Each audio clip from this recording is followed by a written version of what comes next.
So if you wish to reap a mango, what seed will you sow? Once again, a mango seed, right?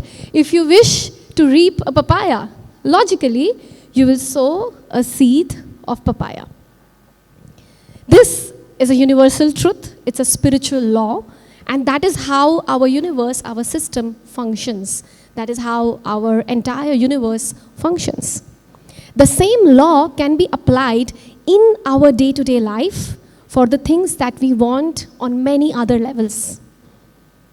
There is one quote by my spiritual teacher, Grandmaster Choa, which has been extremely life-transforming for me and has been transforming not just in one aspect of our life, but in many other aspects.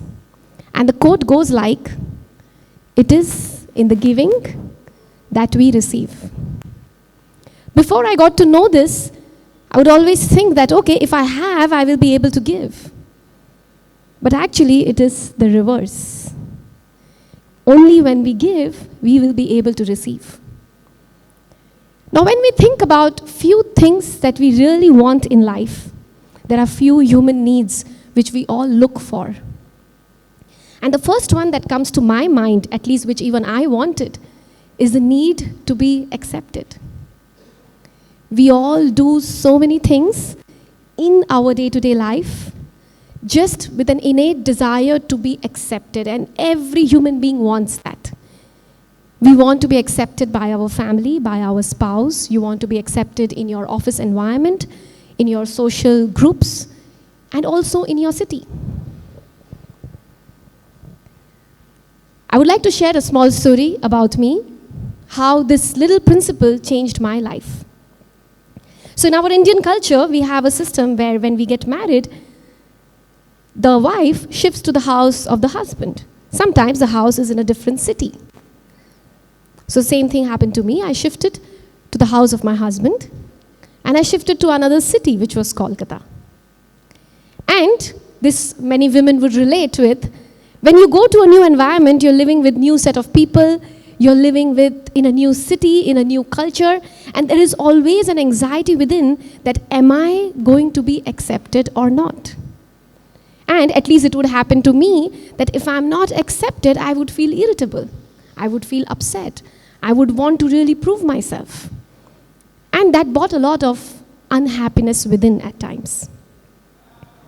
Luckily, I came into pranic healing that time and learned this quote by Master Choa Koksui, that it is in the giving that you receive.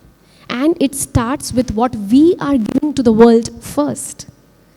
And when I was reflecting on this, I realized that it was not others who are not accepting me, but it is actually sometimes the reverse. So I started questioning myself, am I accepting the city that I live in?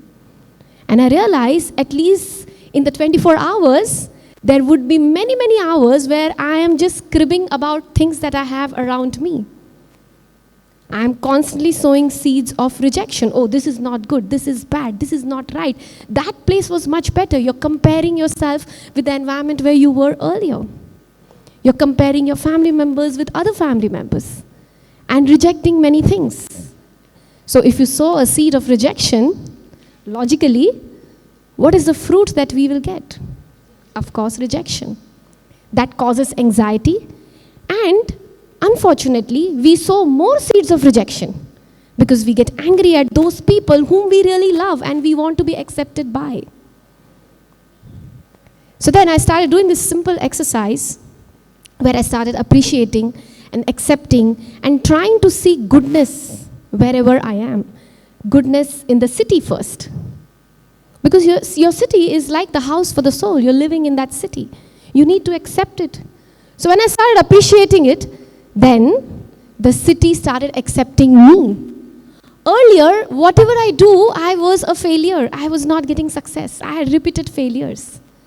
Only with this little realization that I need to embrace the city that I live in, after that, I started a new profession. I started a pranic healing center, and then there was no looking back. It's been more than 16 years, and I successfully run it and feel so beautifully accepted by this city.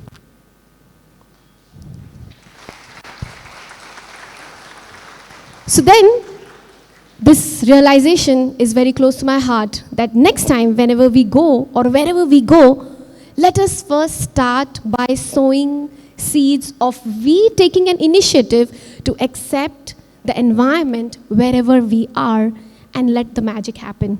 The reaping will happen. It will happen. Now let's come to the second innate need which we all have. And that is prosperity. Do we all want it or not? Of course we want it. Even if we are prosperous, we want to become better.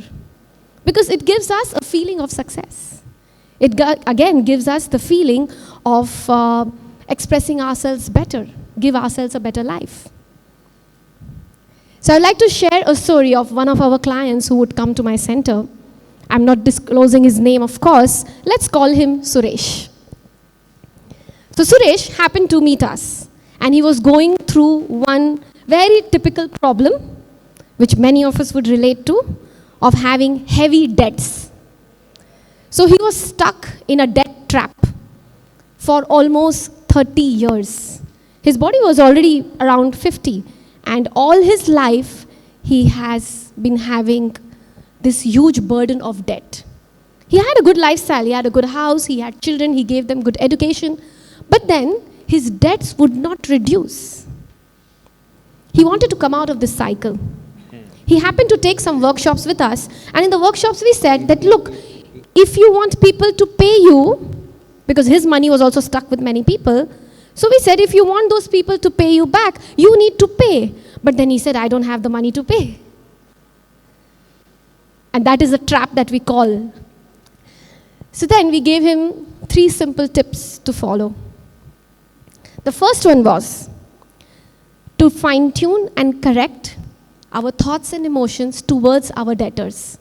Normally it happens, no, if somebody has taken money from us, whenever we think about them, we crib about them. Oh, this person is, this person never gives my money back. This person has stolen my money. This person is this, that. We tend to sow so many seeds of actually poverty in that soul, in that person.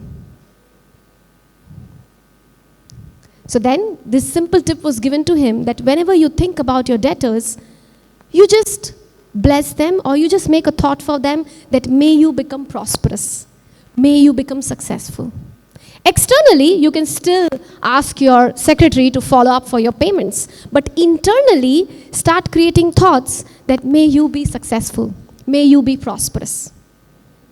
He was just sharing a story. This person needs to give my money, but this person is in London spending so much money on a holiday, should be paying my money back. You see these things on social media and then get upset. And we judge them to the fullest.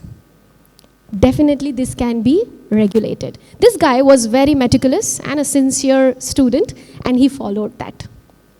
Second tip which we gave him was to start making prompt payments. Not just to, people where you don't have the money to pay, but the smallest of payments. Sometimes we buy things from a grocery store, or we buy things of our day-to-day needs, like you're buying a laptop, or you're buying a mobile, or you're buying air tickets. Sometimes we have a habit that until we are not being followed up 4 times, 5 times, we don't make a prompt payment. But the money is there in our banks. But we wait for a follow-up. And what seed are we sowing here? The seed of delayed payments. If you want prompt payments, we have to sow the seed of prompt payments. As simple as that.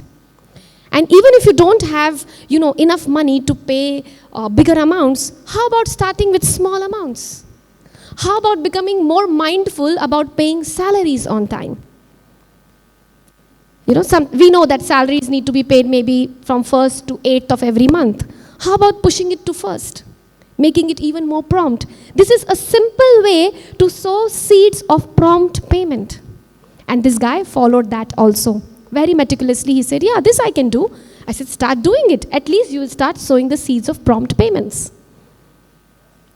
And then comes the third tip. The third thing we recommended him, which is recommended across many, many religions and cultures, is to donate to donate 10% of your income for charitable purposes. And if you are stuck in a trap where you don't have enough money to give away for charity, start with something. It is not about the amount, it's about sowing seeds. It is really not about the amount. Even if a person earns 1,000 rupees, you can start by sowing seed with 100 rupees. It can be as small as that also. And this guy started with a hypothetical amount in his mind because he was not doing a profitable business. He started with an amount, and every month, meticulously, diligently, he would donate some amount for charitable purposes, sowing seeds of prosperity. And guess what? This continued to happen for about 3 years.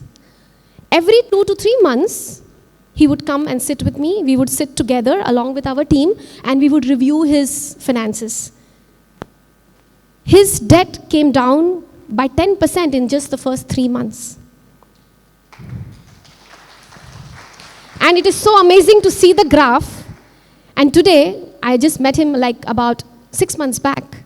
And he came with a lot of sweets and treats for everybody around, saying that finally I have become debt-free. Yes. Simple laws of nature. We all were so happy for him. And we feel that, yeah, if we follow the law, life is simple. We make it complicated. Life can really be simple. The third desire which we all have, again, a general human desire. Now, the third one is something that we don't want. Like, for example, we discussed if I want an apple, I'll sow a seed of apple. But if I don't want a cactus, I will not sow a seed of cactus. So what is one thing that we really don't like or we don't want? Something, emotionally. So there is one thing which comes to my mind at least, which I don't like or I don't want, is judgments. We don't like to be judged. We all want to be who we are. We don't like to be criticized. We don't like to be poked. Every human being is different. And when somebody does that to us, we get upset. Even I would. And then whenever I get upset, I go back to this law, what am I sowing? And to my surprise, this was again another realization which came right in front of my eyes, is I am judging somebody or the other all the time. Not verbally, but mentally. But the seeds are sown by the mind, and it will backfire. So in one of my reflections, I realized that I'm sitting in a mall, and I'm not in a good mood on that particular day. I'm just sitting there. And every person who passes by, my mind is judging every human being passing by.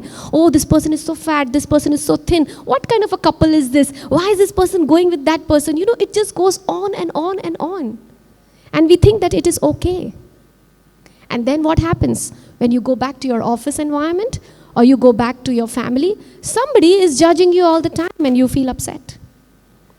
Instead of feeling upset, how about checking what seeds am I sowing? So this simple fine-tuning of not unnecessarily judging people again brought a lot of peace inside. And I also realized that whenever we are unhappy, whenever we are upset about something or stressed about something, the first thing we start doing is unnecessarily judge people. If we don't have anybody around to judge, we end up judging the government, or we open the TV and we end up judging someone. And we kind of remove our stress on them, whether we like it or not. And the same boomerangs. So if you don't want cactus, do not sow a seed of cactus. And then the judgments will automatically stop. Have you seen some people, whatever they like, they do, but nobody judges them. And we feel very envious of such people. Oh, look at this person is doing this, but nobody says anything. I do this much, but somebody pokes me. Why? If you want to free yourself from this whole cycle, it is very, very simple. And the good part is, it is in our hands. it is in our capacity. There is another quote which I would like to share. This is by Lord Mahavir, where he says, live and let live. And I think this can be applied not just on the physical level, but also in our thoughts and emotions. So let's live freely, and let's allow people to live freely, and let's keep sowing whatever we wish to reap. The universe is our garden.